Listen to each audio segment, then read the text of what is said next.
Nate Diaz versus Jorge Masvidal, June 1st. But before we get into that, guys, lefthookshop.com, everything is currently 25% off. We have all new designs. Everything is very affordable. There will be a link down in the description. Once again, lefthookshop.com. Now, let's get into today's video. So yeah, guys, Masvidal versus Nate Diaz. We've already seen these two guys fight in the UFC, but not in a boxing ring. Of course, Nate Diaz is coming off of a loss versus Jake Paul, but he now has some experience in the ring. Masvidal, this will be his first boxing match, but he kind of already beat Nate Diaz. Yes, it was in the UFC, but they did stand up for probably 90% of the fight, and Masvidal was kind of dominating Nate Diaz.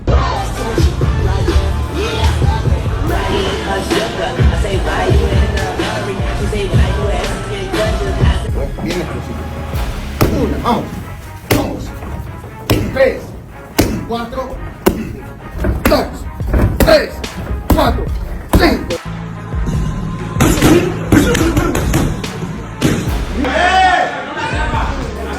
Nate Diaz é o de branco.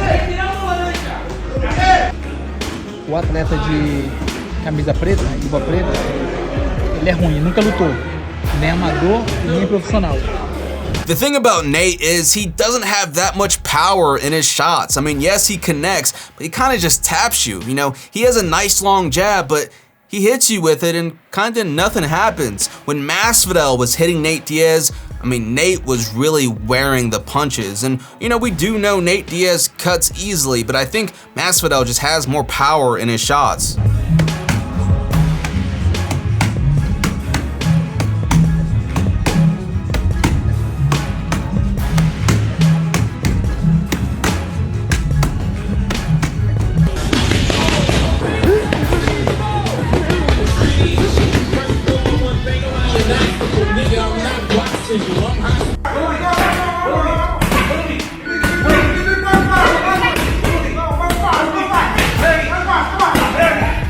But going into this fight, Nate Diaz will have the slight reach advantage and the slight height advantage, but will that matter when he doesn't have much power in his punches? Yes, of course, Masvidal is going to have to close the distance. You know, when you have shorter arms in a boxing ring, it does make it a lot more difficult to have to close that distance, especially if you're fighting someone who has a snappy long jab like Nate Diaz.